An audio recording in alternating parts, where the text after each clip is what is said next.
Hey guys, welcome back to the channel. We're out in the gun room today. We're going to be taking a look at another bolt action rifle here for you guys.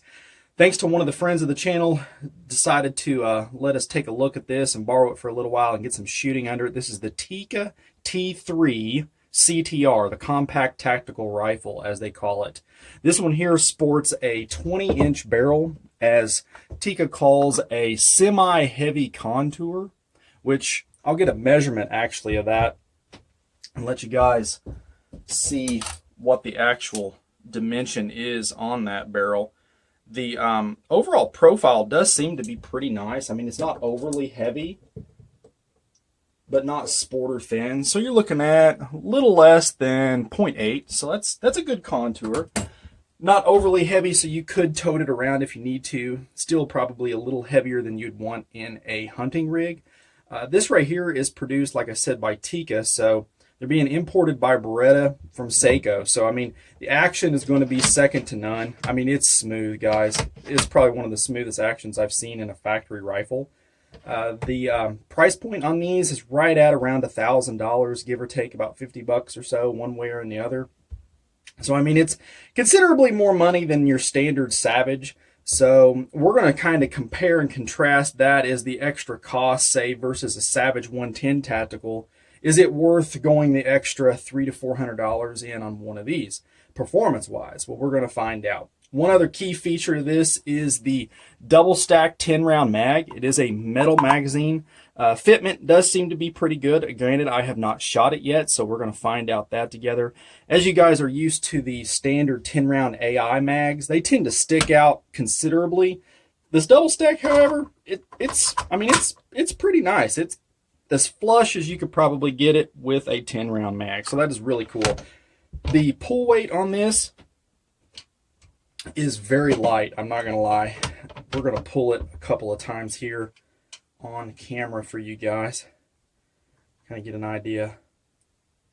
All right, so we're right at about 2 pounds on that one. Let's do it one more time here. All right, zero that. Yeah, so it's breaking right at about 2 pounds in a factory rifle. That is more than acceptable for any type of precision work. It does have oversized bolt handle. This does use a 70-degree throw, so you can clear those optics no problem at all. Two-position safety right here on the upper part of the tang. Really easy to get to as far as your thumb placement goes. He's running a Bushnell Elite with a set of Seekins rings, so quality optic. So we're definitely going to get this thing back there and kind of see what it does. I will say, in my research that I've done on this, from what I can tell, Tikka's using a 1 in 11 twist. So that's kind of different from what I'm used to using. I've seen the 1 in 12s, and I normally use the 1 in 10s when talking about 308, which is what this is chambered in. So it'd be interesting to see how the 168 grain stuff stabilizes or doesn't. So I'm very interested to see on that. Got some hunting loads that we're going to shoot to, and maybe a hand load or two just to kind of see what it does as far as accuracy wise goes. But overall, the package is very nice. It is compact, just as the name states. It's not overly heavy. I can get a weight for you guys. Now, granted, this is going to be optic dependent because the optic that he's chosen could vary from what you choose. But considering, so we're under 10 pounds. We're right at 9 pounds, 10 ounces. So overall, I mean, with a fairly heavier profile barrel, that's not bad. I do like the checkering on the stock. It seems like you can get a fair amount of grip, even if your hands were sweaty, so that's kind of nice. The butt pad on the back is very squishy. I think that it would lead to recoil absorbing very well. It does have some spacers to get a little bit added length of pull. So I guess the rubber is going to kind of meet the road, guys. We're going to take this, get it put on the bench back there at the hide, and get some rounds downrange and see what happens.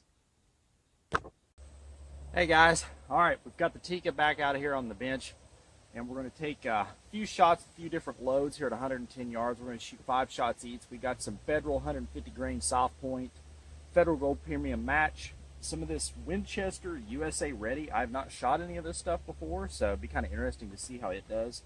And then just a stock 168 grain Hornady hollow point boat tail hand load that I keep here at the hide, over 44 grains of bargain. So we'll see what 5 of each of these do, and we'll get another close-up of the rifle, go down, look at the target, and kind of give some final thoughts. So we're going to start with the 150 grain Federal Premium Power Shock. This stuff, for actually what it is, doesn't shoot that bad. I mean, of course, it's just a cheaper hunting load, but I have shot it in quite a few different platforms, and it's actually shot pretty good. So we'll see what we can do here.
Oh, last one.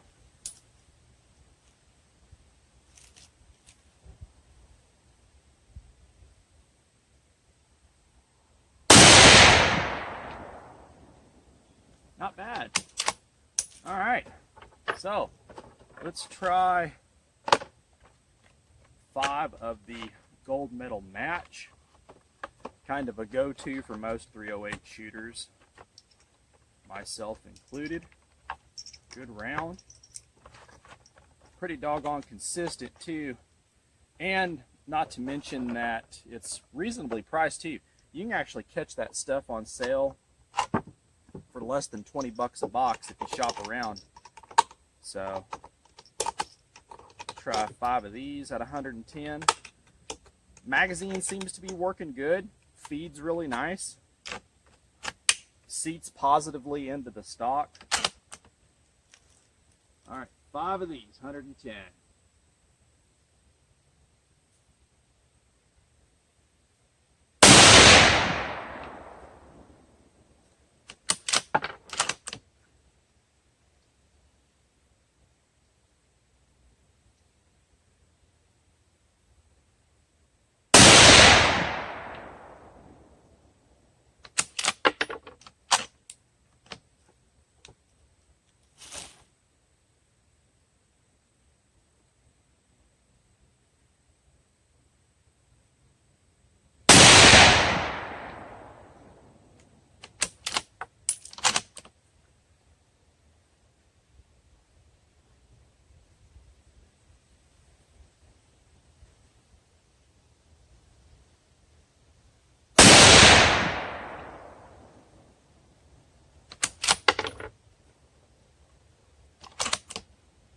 All right, last one here.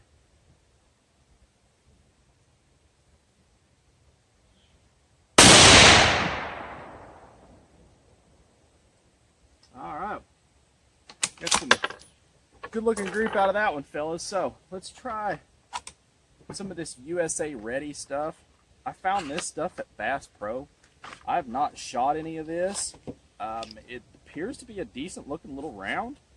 It does have a 168 grain open tip. That's what they're calling it. So select grade is what they say. But this stuff's like $13 a box. So it's absolutely affordable. It's actually cheaper than a lot of your hunting loads. So it'd be interesting to see if this stuff shoots any kind of a group at all. Could become a very good plinking ammo.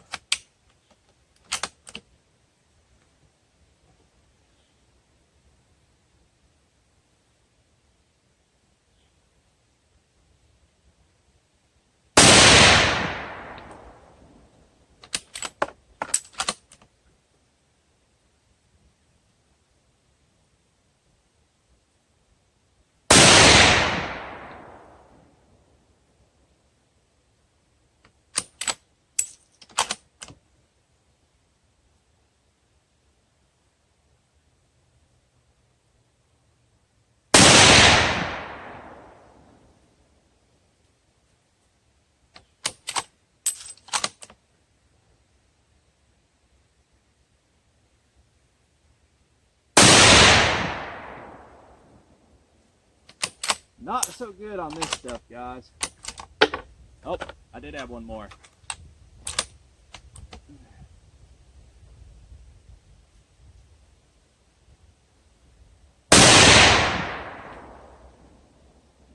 Not so good on that stuff, as you guys can see from the shooting camera. So let's try the 168 grain Hornady boat tail hollow point over 44 grains of varget, and this is loaded at 2.80. So this is just a stock 308 load I keep here. It is shot well in a lot of different rifles. So one thing I do like about this though is it is ambidextrous on your mag release, so that's kind of neat also. All right, let's try 5 of these.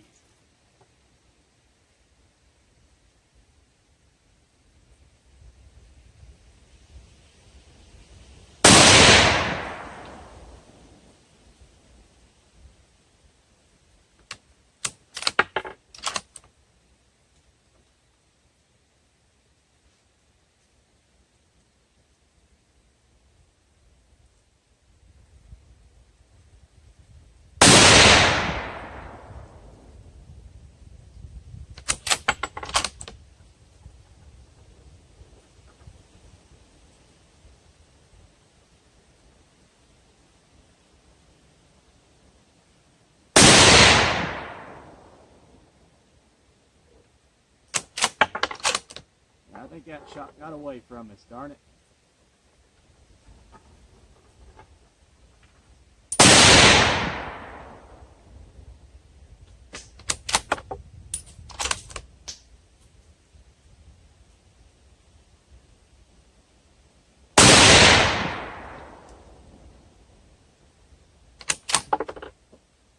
All right, guys. I'm going to grab the camera. We're going to take another close-up of the rifle here and give you another look at that, and then we'll walk down and get some final thoughts when we check out the camera.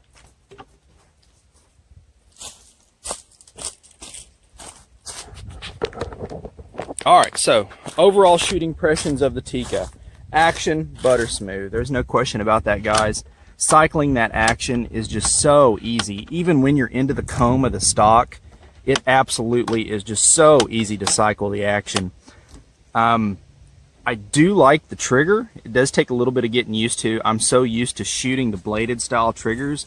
It takes me a little bit of getting used to going back just a normal one, but shoots very, very well. It's very light, very crisp. I do like the checkered panel here on the pistol grip. It's really easy to get a good purchase on that. I do like that. The cheek rest, also very good. The overall feel of the rifle itself is pretty doggone good. I will say I did notice minimal flexing in the stock. It is free floated. Again, it is just a polymer stock, but seems to be adequate. Let's take a walk down and we'll go over our target here. I think we posted a couple of good groups. Again, just some factory ammo groups and that one kind of generic hand load that I keep here. Again, I shoot that, and gosh, everything from some of the cheaper bolt guns and then into the semi-automatics too. It performs well. It's easy to load. But just by looking through the scope, it did appear to really like that 168 grain Federal, which honestly is kind of to be expected. I mean, that stuff shoots good in a lot of different platforms. It's kind of an accuracy standard as far as factory ammo goes. Let's take a look here. Oh yeah, we got some good groups going. Very good groups. Man, look at that. If I hadn't have screwed that up, if I could learn how to shoot a rifle the correct way, man, that's 150 grain hunting ammo. That stuff's like, what, 15 bucks a box at Walmart? That is insane. Even with that pulled shot, I'm super, super happy with that. And here's that 168 grain federal gold medal match, as you can expect. I mean, that's shooting, I bet a quarter would cover that up. And my thumb pretty much covers up all 5 shots there. That is just absolutely awesome. There's that 168 grain Winchester USA stuff. I mean, like I said, it was like 12 or 13 bucks a box. So, I mean, not overly impressive with that. There's that stock hand load. I may have pulled that one there too. But overall, I'm still pretty darn happy with that too. But those 2 groups up there are absolutely amazing.